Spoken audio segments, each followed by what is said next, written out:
Hello friends, and welcome back to my channel. Today we're going to be talking about what I would do exactly if I was still stuck in my hometown, how I would get out, what steps would I take to get out, and everything in between, okay?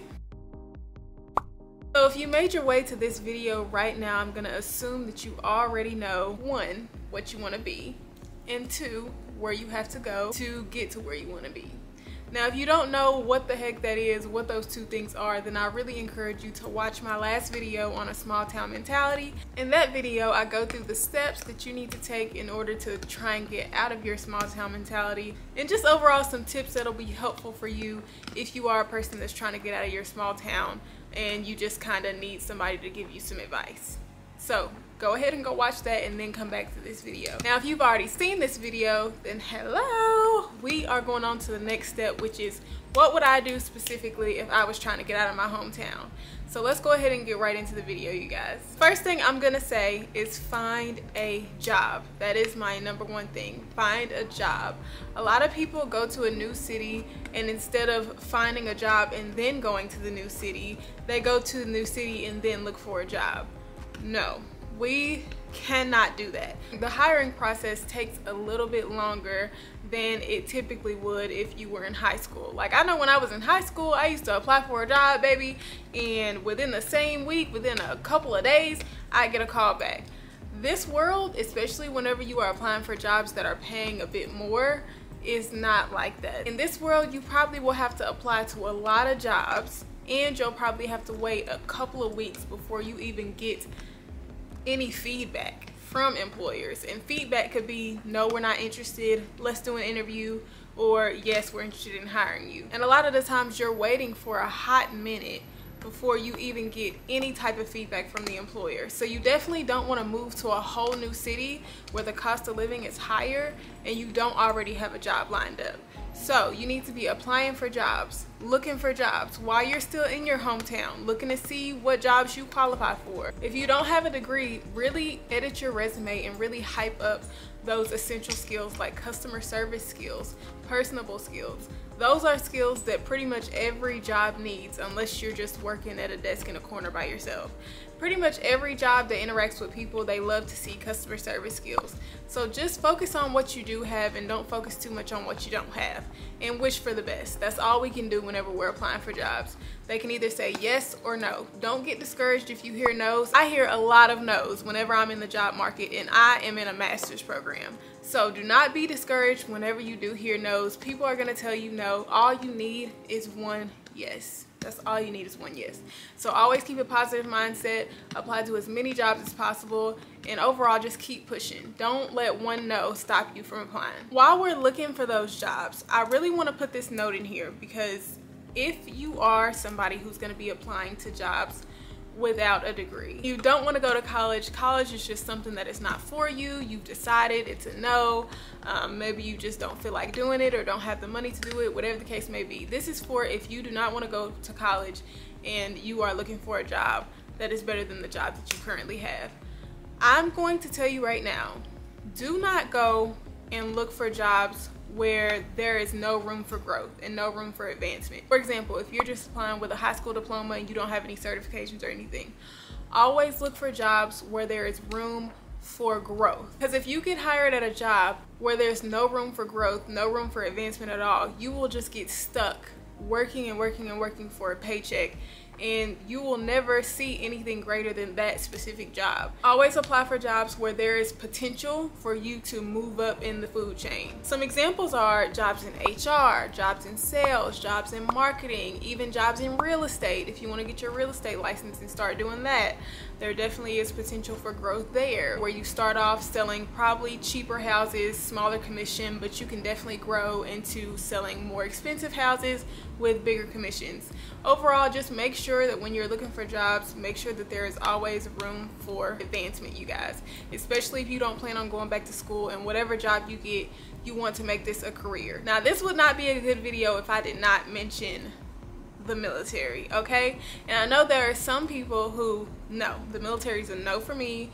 It's done, it's over with, I'm not doing it. And if that's you, then that's fine. Just stay with me for a little bit while I talk to the people who might be interested in the military. Now, you may look at the military and say, No, too much of a sacrifice. I don't want to do it. And if you do, I respect that. I really do.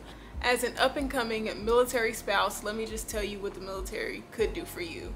So if you are somebody just with a high school diploma and you really want a job that is stable, that is paying, a check that you always know is gonna come, a check that comes with benefits, a check that comes with child care, a check that comes with housing allowance. Now, if you didn't know already, the military is gonna give you something called BAH. And what that is a basic housing allowance. So depending on the location that you live in, depending on whatever base you are stationed at, the military is gonna give you a set amount that goes towards your rent. And if you are somebody who is able to live off base, then you will get that amount and you will be able to put that amount towards your rent, and whatever is left over from that amount, like let's say your rent is $800 but the military gives you $1,000, you'll be able to keep that extra $200 just for yourself. Another great thing about the military is pretty much made for you to advance. The system is pretty much made for you to promote. As long as you do what you're supposed to do and you are a good worker, a good soldier, typically you will see some advancement in the military. Now, I'm not gonna say 100% you will always advance, because I know there are some people who are outliers in that, but typically the military, the system is made for you to promote. So with the military, the more you promote, the more money you make. A common misconception about the military that I do want to kind of like bring up and mention is that a lot of people just assume that as soon as you go into the military, you're going to be doing something that you don't like or that you don't want to do. And I'm not going to say that that's never going to be the case, but I can say that if you do have an idea of something that you want to do, like let's say you want to be a dental assistant or a dental hygienist, pretty much everything you can see in the civilian world, the military pretty much has their own version of it. Am I gonna say it's gonna work out for you every time? No, that's not what I'm saying. The military is very unpredictable. And with me being connected to somebody who is in the military, I have seen how unpredictable the military can be. But what I'm saying is there are possibilities for you to go into a field that you actually do want to work in and just work it in the military instead of working it in the civilian world. And then if you ever did want to get out of the military, a lot of those skills can transfer over into the civilian world depending on what it is that you're doing. So I am not sponsored by the Army or the military in any way, shape, or form. I am literally just throwing out some options just in case, you know, there are people who are watching this video who are open to pretty much anything. And there is a good level of stability that can be gained by joining the military. I mean, I have a friend who is over here where we are, and she said that she joined the military after high school, and then she got out of the military because she didn't want it, and then she ended up coming right back because she missed it. And you know, some people do end up enjoying it, and some people do end up liking what they do, and there are some people that don't.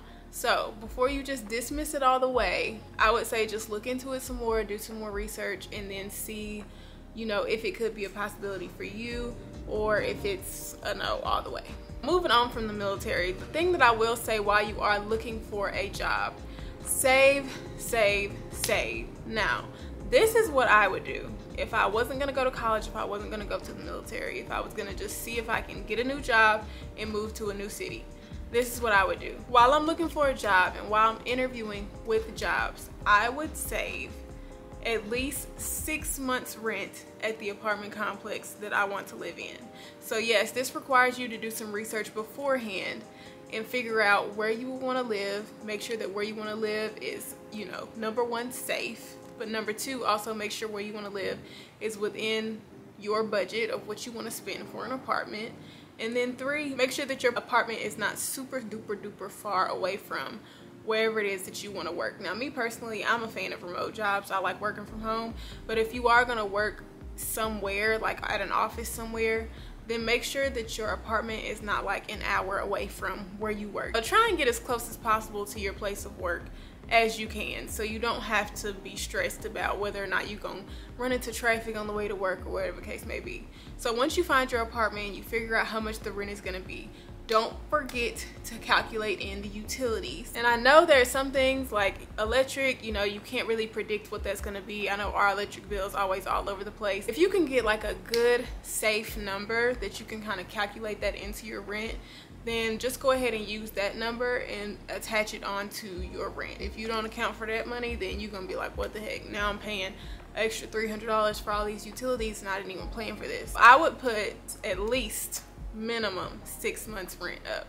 Because what happens is when a lot of people move to a new city, the rent overwhelms them, and it overwhelms them even more when they don't have a job when they get to the city. In order to mitigate that, you need to be saving for your rent in your new city while you're still in your small town. And how long it's going to take you to get 6 months of rent is going to depend on what type of job you work, how much money you make in, what your other bills look like. Of course, this is just what I would do. You can always choose to do more. You can put up 8 months rent. You can put up 2 months rent if you want to. You don't have to do 6, but I just know for me, whenever you buy an apartment, you have a lot of costs that are gonna come out of nowhere. You're gonna have to pay for a security deposit. With the security deposit, the bigger the apartment, the bigger the deposit. So on a 2-bedroom apartment, you could be paying like $500 for a security deposit. You're gonna be paying for furniture. Furniture is expensive. You could say, you know, I'm gonna go buy cheap furniture or whatever the case may be, but at the end of the day, you're gonna want your apartment to look a certain type of way, or at least I know I'm always gonna want my apartment to look a certain type of way. So you're gonna want to buy the furniture you want to buy, and I want you to be able to buy the furniture you want to buy, and you can't do that if you're stressed about paying the rent. So you need to put up that rent money so that whenever you get to your city, whenever you get to your apartment, you don't really have to worry as much about, oh, I can't buy this because I have to pay my rent. The rent is about to be due. I want you to be able to make your home space look how you want it to look. So putting up some money for the rent is gonna be really important. I would do 6 months. I would say if you were gonna go below that, I wouldn't go anything under 3 months, me personally. At least 3 months of rent. Then when you get there and those unexpected costs start popping up, you aren't as like overwhelmed, like, oh my gosh, all this stuff is coming out of nowhere, I gotta figure out how I'm gonna pay my rent, because you already have it saved up. So it's just like, okay, I got my rent, don't gotta worry about that. I got it for this month, next month, the month after that, I'm good. Another big part of that is, yes, when you save your money, so you have your rent money when you go to your new apartment, that's great and that's dandy, but don't think you can stop saving after that, my love. You have to keep saving. So what that means is when you get your first check, you are gonna have to keep putting up money for the rent. And I know that sounds ghetto, but the rent ain't never gonna stop being due, okay? So you have to be putting up money for your rent so that whenever the rent money that you saved does run out, you are not stressed to the point to where you're like, okay, I haven't been having to really worry about this rent, and now all of a sudden I'm having to worry about this rent. No, keep adding to your rent fund. Keep adding to it and don't stop adding to it. Now, what I would probably recommend is every time you get paid, just go ahead and take the rent out as if you are paying the rent. Now, you don't have to do that. You could do half if you wanted to, but to be safe, I would just go ahead and take it out. That's my take on that situation. Now, if you have kids, you have a whole nother set of finances that you're gonna have to plan for. If you want your child to go to daycare, or if your child is in school, back to school clothes, back to school supplies, or you know, just all the regular costs that pop up with having a kid. Plan for all of those costs too, so that you aren't overwhelmed whenever you do get to your new spot. When you get to your new spot in your new city, it should be like, oh my gosh, this feels so good. I'm in a good place. I'm in a good place financially. Like, all I have to worry about is getting settled in, making sure that I'm good, exploring the city, you know, this, that, and the third. You shouldn't have any stresses whenever you move to your new city. Now, doing these things should set you up for success whenever you're moving to a new city. As long as you practice discipline, it should work. As long as you are disciplined and you don't, you know, take money out of your savings, and you don't, you know, do a whole lot of extra spending when the extra spending wasn't needed. If you don't do a whole lot of that, then you should make it to where you want to go. But like I said in my last video, it's hard. It is so hard. It is hard, and I'm not downplaying it at all. It's hard. So you are gonna have to be so disciplined. You are gonna have to, like, forget all the bull crap. You're gonna have to leave all the bull crap behind you, and you're gonna have to really lock in, because if this is something that you really want for your life, you are gonna have to make this your top priority. Now, this video should knock out some of the big stuff whenever you are trying to make it out of your small town, but there are going to be some other smaller stuff that you are going to have to worry about. Like if you're moving far away and you're going to fly, then you're going to have to worry about shipping your car, or you're going to have to worry about buying a plane ticket, and whatever the case may be. All these things are going to depend on where you're going and how far you're going. Is it drivable, or are you going to have to fly? Overall, this video should at least give you an idea of what to kind of start thinking about and how to kind of start thinking if you are wanting to move out of your small town. Now, if you like videos like this, then go ahead and hit that like button. If anything that I said today resonated with you, then leave a comment down below, and then go ahead and subscribe, because I'm your girl. I got you. If you want to be notified every time I post a video about this, then go ahead and turn on those post notifications. I cannot wait to keep talking about this, you guys. This is something that I am so passionate about, something that affects so many people, and too many people just brush it over. People do not talk about it enough, so I am definitely going to keep talking about this. I love y'all, and I will see you guys in the next video. XOXO, Aniyah the Shade. I don't know why I keep Alpha. Oh, I don't know why I keep sitting on the floor.